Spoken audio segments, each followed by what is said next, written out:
Welcome to Cornhole Champions, Iowa Starting Lines podcast, where we throw bags at the state's biggest stories. I'm Zachary Orne Smith.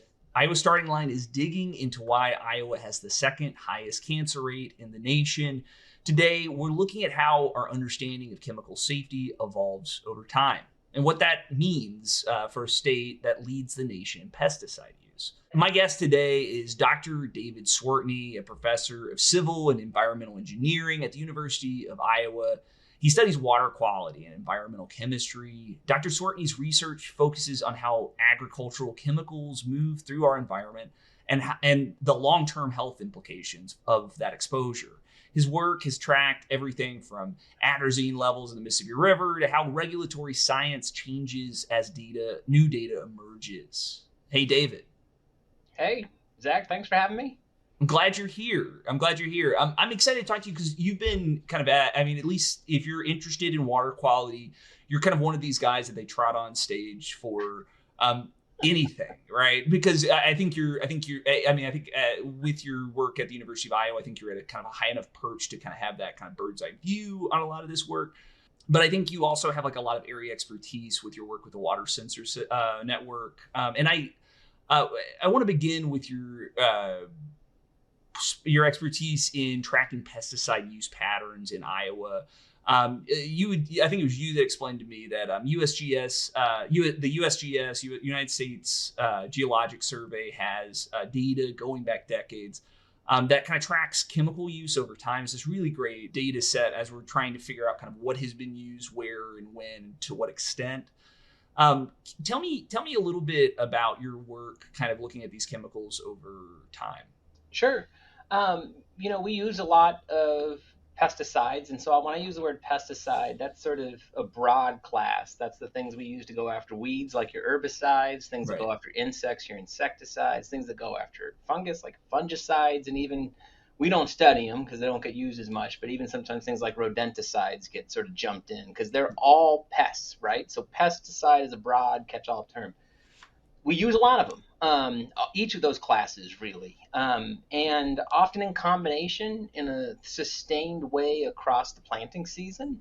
And a lot of our crop and production system here in Iowa is really dependent on these because we've been able to achieve really good yields and sort of combat some of the things that like pests, really problematic ones that can really harm crops.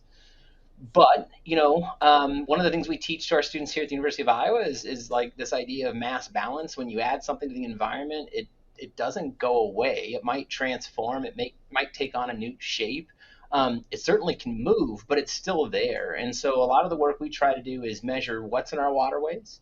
We're beginning to think about what's in our air and sort of the dust that we see blown around. And then we think about what all that means for us in terms of the water we drink, the air we breathe, and we try where we can to put it into the context of public health, given so much focus here in Iowa on the implications between what we do with our land and then what we see in sort of our public health sort of characteristics. And the high cancer rates are things that we hear a lot about. And so you mentioned I'm an environmental chemist, so a lot of that means we have instruments to measure stuff. We're out in the field a lot sampling things. We're just trying to kind of close information gaps. Like the USGS maps are great resources, but they're sort of the best available, and they're built off of surveys that the farmers fill out when they talk about the types of ingredients they're using. They give us a sense of what's going on, but really the best way to understand is to measure. So we the old saying, you can't manage what you don't measure. So we really work to measure it and then study it from there. And that keeps us pretty darn busy. Tell me a little bit, just because this is such a long-ranging project, tell me a little bit about what kind of trends you've seen over time in the kind of deployment of pesticides. Is there some come-aways that people can take from pesticide application? Yeah, so we do use a good amount of them, and if I had done my homework, I would have had some of the statistics. Oh, sorry. The sites that we pulled together. That's my fault. But I would say not at all. There's some things that get used a lot, and I think what we try to bring attention to is, there's different ways we use them. Like most folks probably don't appreciate that there's a wide class of insecticides that we hear about, like neonicotinoids. and many folks, or some folks might have heard of them because they've been linked to their impact on pollinators. And so a lot of folks link them to colony collapse disorder in bees. And that's why we are afraid we're seeing declines in pollinating species like bees. You know, I grew up in Southern California, and you have these visions, and a lot of us can see these now because that time of the season where maybe there's a plane, or people are now using drones where these things are being aerially applied. But for these neonicotinoids, a good number of them are actually painted onto the seeds that get planted. And that's actually in some ways sort of led to the proliferation of neonicotinoids, because you can't really, we get told all the time by producers it's really hard to get seeds that don't have those treatments. And so some are so widely used that I don't even know that our estimates that the USGS might have are accurate. They say they don't track seed treatments. And so certain ingredients really like can catch on and become widespread to the point where like we could throw around the word ubiquity, and I don't think that's an understatement. And it's not surprising that we rarely find a water sample that doesn't have one or two of the major neonicotinoids. Even in places that are fairly remote, you just see that background, even at a low level, because they're so pervasive and have been used so long. And that's before we sort of realize that they're a problem for bees. And so now, you know, the EPA is beginning to unwind them. And there are other instances of ones that have active ingredients that have been widely used that for one reason or the other, you know, you discover after they've been approved for use, because I really want to be clear, every pesticide that is sold is approved for use by the EPA. And I would say that the standards to get a pesticide to the market are probably stricter than the things that we have to get commercial chemicals to the market or into industry. But nevertheless, new information emerges and things wind down. And so there's instances here and there beyond even neonics and their impact on pollinators for when we might discover new things about human health that causes something that was very popular to be less popular. Or maybe that's sometimes driven by trends, like if there's resistance that's built up, one ingredient might not become useful anymore, and you see it get phased out and a new replacement grow in. So I guess the right way to conceptualize it is there's a pretty high baseline use, and then the ebbs and flows comes with what's working, what's not, and what have we learned that could be problematic that we need to move away from. An example of this that you and I discussed previously was is it pronounced atrazine? Atrazine is one, yeah. And so go ahead, yeah. No, tell me a bit about atrazine. Well, atrazine's still pretty widely used. And I think the stories I had shared is that, you know, there's been some really, when we think about public health connections, that there was the agricultural health study, as we start making these public health connections, has really focused, and rightly so, that like when we think of pesticides, some of the biggest risks are on the folks that work with them, right? The applicators or the actual farmers that are handling and applying.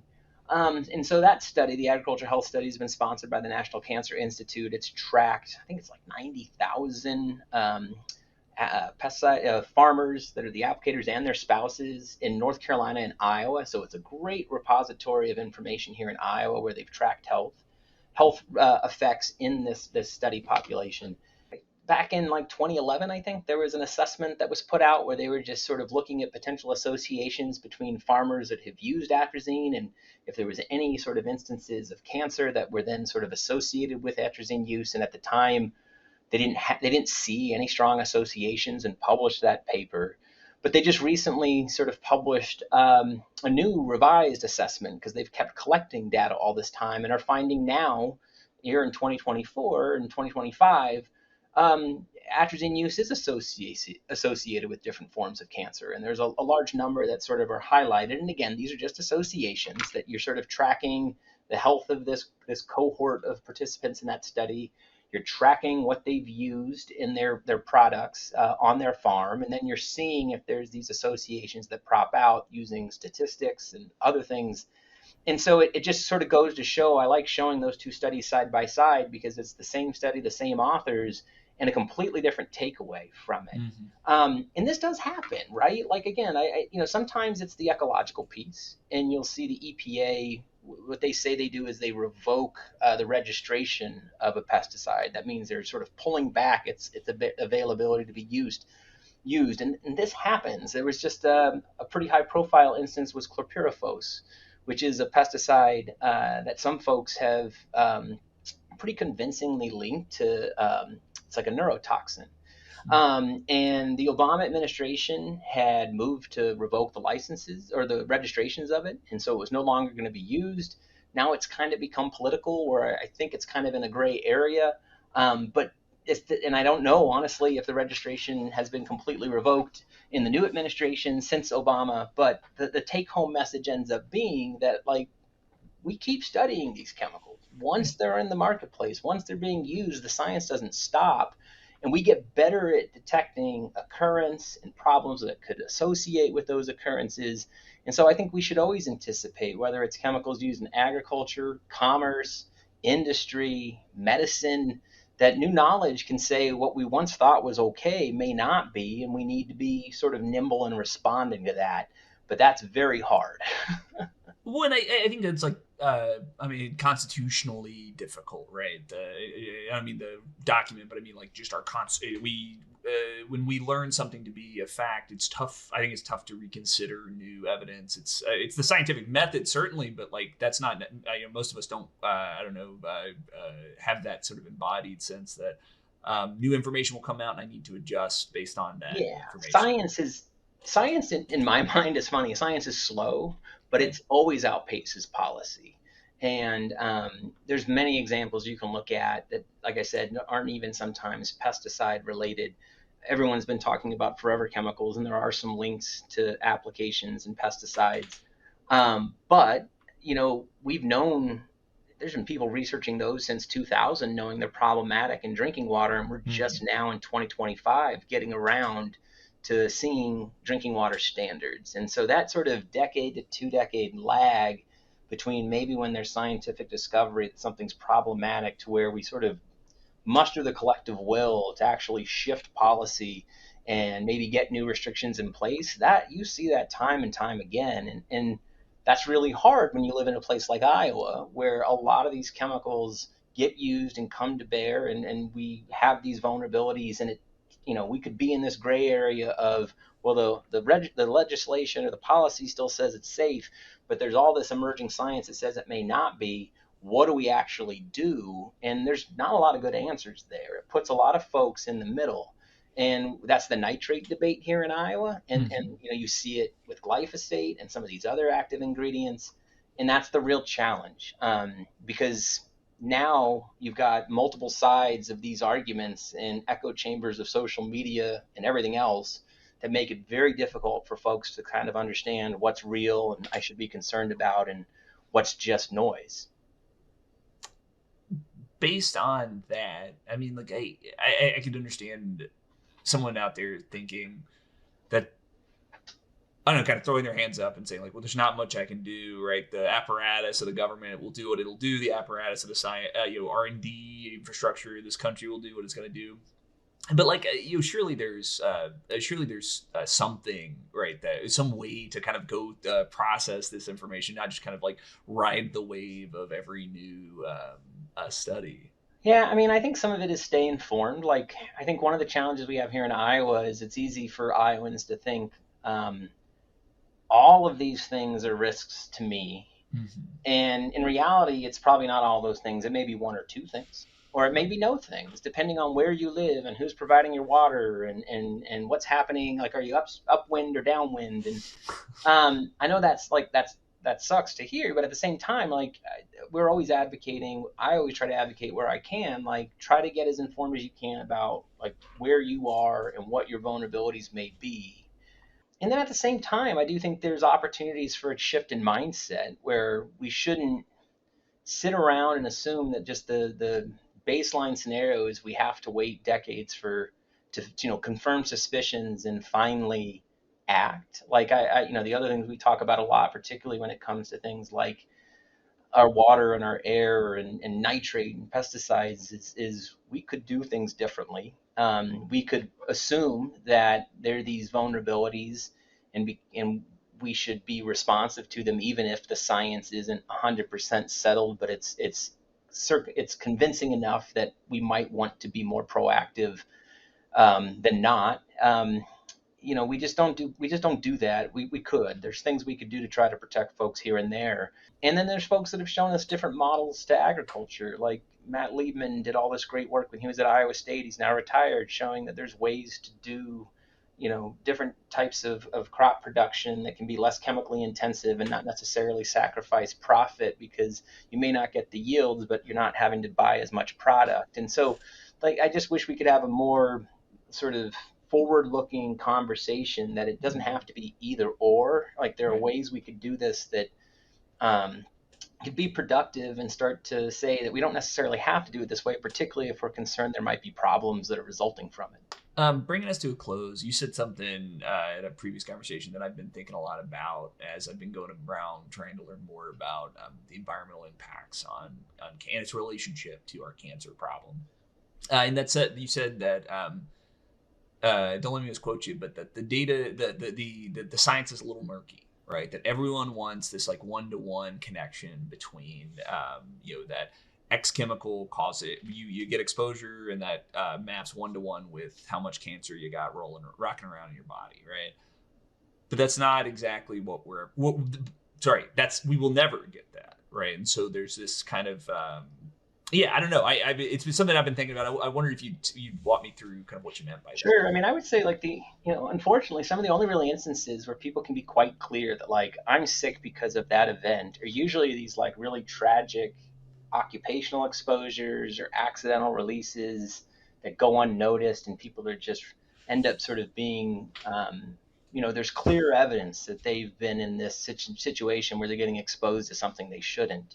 Toxic burn pits. And it's like, so what we learned about PFAS chemicals, so much of the data has come from testing of communities that have had it in their water supplies at high levels. And so, like, one of the cases was in Michigan in the Wolverine boot factory, because they were using PFAS containing chemicals to essentially make the boots water repellent, but it polluted the watershed. And so there's been elevated levels of PFAS in that community's blood, and they've been able then to look at those health associations and say, yeah, it's probably because of that issue. Wow. Here in Iowa, the challenge is, like, I talk about this as much as I can. Like, the registry does a good job of reminding us that there's a variety of risk factors, and it's not any one thing. It's diet, it's physical activity, it's our genetic history and family history. There's all these things there's behavioral choices, like, do we smoke, do we drink? And then, you can take that a bit further with the environment. Where you live in Iowa, you're going to have different environmental risks. We know some parts of the state, if you're in, might have more vulnerability if you're on a private well to things like arsenic than other private well users. We've got radon, and that's pretty uniform around the state, but we also don't know how radon sort of interacts with other things that could cause elevated risks of cancer. And then you throw into the fact that, like, none of us really are equal. We're all kind of going to have different susceptibilities. We've all moved around differently. Like, we don't exactly know exposures, years ago will be the ones that could be problematic in how we view our health today. So it's just very, very difficult. And that's why I'm usually saying, if we're sitting around waiting for, like, oh yeah, in Iowa, it's this thing causing our main problem, it's going to be like, we'll be waiting a long time. What we need to be doing is looking at, boy, people in this part of the state have these vulnerabilities. Do they need to have that? Or are there things we could do differently to start lowering some risk factors, knowing that we may not lower all risk factors, but we can lower some. And that would eventually, you would think, as the probabilities shake out, help us in the long run to lower cancer incidence. So yeah, we shouldn't wait. We shouldn't wait to act. We know plenty to know where there's folks that deserve better protections. David Cwiertny is the director of the Center for Health Effects of Environmental Contamination at the University of Iowa. He's a professor of civil and environmental engineering. David, thank you so much for joining me. Thanks for having me.